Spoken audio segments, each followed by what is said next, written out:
Assalamualaikum warahmatullahi wabarakatuh. Nama saya Syakra Syaimah Amalia dari kelas 12-3. Hari ini saya akan membahas kembali novel yang setelah saya baca mengenai Laut Bercerita. Nah, diperankan oleh Biru Laut, sekaligus lambang dari suara-suara yang dibungkam dan ditelan oleh lautan sejarah. Meski hilang, kisah mereka tetap berusaha bercerita melalui orang yang mencintai mereka. Ditulis oleh Laila S. Chudori, penerbitnya di Perpustakaan Populer Gramedia atau KPG pada tahun 2017 di kota Jakarta. Jumlah halamannya itu ada 360 lebih, terbagi dalam dua bagian. Yang pertama, bagian utama yang dinamakan Laut, di mana sudut pandang Biru Laut atau aktivitis yang berjuang di masa akhir Orde Baru. Yang kedua, di bagian kedua dinamakan Biru, yang menampilkan tragedi dari sisi korban dan keluarga-keluarga korban. Nah, alasan saya memilih novel ini tuh karena mengangkatnya peristiwa sejarah yang nyata, yaitu penculikan aktivitis 1997 hingga 1998. Nah, sebuah peristiwa ini yang tidak banyak dibahas secara mendalam dalam karya sastra populer, yang menggambarkan gambaran nyata kehidupan intelektual mahasiswa di masa Orde Baru, yang menanamkan nilai kemanusiaan, keberanian, solidaritas, dan pentingnya mencatat sejarah agar tidak terulang kembali. Masuk ke dalam novelnya. Novel ini menceritakan perjalanan hidup seorang mahasiswa yang bernama Biru Laut, yang aktif dalam kelompok pergerakan pro-demokrasi pada akhir tahun, bersama teman-temannya seperti Alex, Sundu, Kinan, dan lain-lainnya. Mereka membentuk aktivitas yang menyebarkan wacana, membuat tulisan, dan melakukan pertemuan rahasia dan menyuarakan ketidakadilan sosial politik yang terjadi pada masa itu. Namun, aktivitas mereka mendapatkan pengawasan yang ketat dari aparat-aparat keamanan. Satu persatu, anggota kelompok mereka tertangkap secara misterius oleh pasukan tertentu. Mereka dibawa ke lokasi penyiksaan yang tidak diketahui, diinterogasi tanpa proses hukum, dan mengalami kekerasan fisik maupun psikis.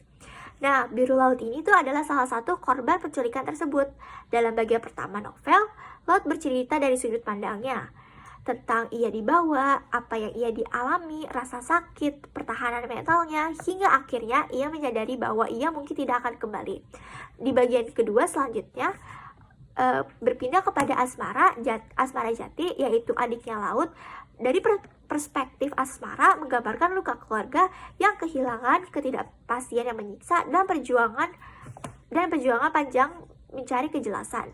Asmara, orang tua mereka, dan keluarga korban lainnya terus berusaha mengungkapkan kebenaran, dan melakukan aksi-aksi damai yang terus dilakukan sampai bertahun-tahun kemudian. Nah, novel ini tuh juga menggambarkan bahwa orang-orang seperti Laut mungkin hilang secara fisik, tetapi kisah dan jejak mereka tetap hidup melalui keluarga dan sahabat yang mencintainya. Nah, di dalam novel ini tuh banyak sekali amalan-amalannya. Yang pertama tuh juga ada yang pertama tuh kekuasaan berusaha menghapus jejak, kebenaran akan tetap muncul. Terus yang kedua, berani memperjuangkan keadilan adalah tindakan mulia, meskipun berbahaya. Yang ketiga, yang terakhir adalah kasih sayang keluarga dan solidaritas antara manusia adalah kekuatan terbesar dalam menghadapi penindasan. Lalu, novel ini tuh sangat erat dengan peristiwa-peristiwa sejarah 1997 hingga 1998 menjelang runtuhnya Orde Baru. Kronologinya itu menjadi latar novel ini. Yang pertama ada situasi politik Indonesia pada akhir Orde Baru, di mana pemerintah sangat otoriter, kebebasan berbicara sangat terbatas, aktivitas mahasiswa yang mengkritik pemerintah dianggap mengancam. Yang kedua ada juga kegerakan mahasiswa yang meningkatkan kelompok-kelompok mahasiswa yang melalui membentuk jaringan. Dalam kegiatan diskusi politik bawah tanah, penyebaran pamflet, aksi demonstrasi, pro-demokrasi, kritik terhadap korupsi. Yang ketiga, penculikan aktivitis. Kelompok tertentu menculik para aktivitis mahasiswa yang dianggap membahayakan stabilitas politik. Mereka dibawa ke tempat rahasia, diinterogasi, disiksa, dipaksa memberi informasi tentang teman-temannya, tetapi sebagian itu dikembalikan. Namun banyak yang hilang selama-lamanya. Terus yang keempat, ada reaksi keluarga dan masyarakat. Keluarga korban tuh kebingungan dan tidak mendapat jawaban jelas dari pihak pemerintah. Jadi tuh mereka memicu munculnya gerakan pendirian kontras, komisi untuk orang hilang dan korban tindakan kekerasan, aksi Kamisan atau aksi diam setiap hari Kamis. Nah, tapi semua ini tuh bertujuan menuntut keadilan bagi korban yang hilang. Yang terakhir ada kejatuhan Soeharto. pada Mei 1998 setelah demonstrasi besar-besaran dan tekanan politik. Soeharto tuh mengundurkan diri. Tapi kasus penculikan ini tidak pernah sepenuhnya diusut tuntas. Banyak pelaku belum dihukum dan banyak keluarga tidak pernah mendapat kepastian tentang nasib anak-anak mereka. Nah, di novel ini tuh ada data-data yang sejarah nyata. Yang pertama tuh ada korban penculikan aktivitas, ada 23 orang, 9 orang dikembalikan dan 13 orang lainnya hilang hingga saat ini. Terus laporan resmi tentang pelanggaran HM berat sudah dibuat oleh Komnas HM. Terus ada beberapa petugas militer telah diperiksa, namun kasus belum tuntas secara hukum. Kaitannya dengan novel ini tuh ada tokoh biru laut yang melambangkan aktivitas yang hilang dan tak pernah kembali hingga saat ini.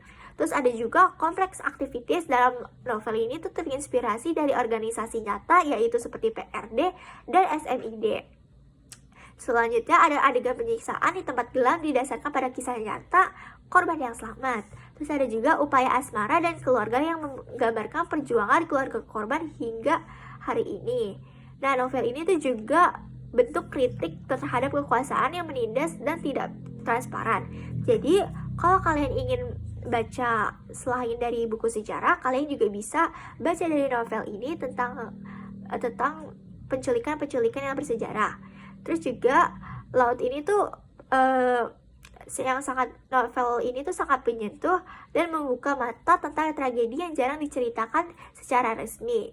Nah, tapi selain itu tuh juga gaya bahasa novel ini sangat puitis yang membuat pembaca tenggelam dalam emosi dan perjalanan tokoh-tokohnya. Jadi sekian dari saya. Wassalamualaikum warahmatullahi wabarakatuh.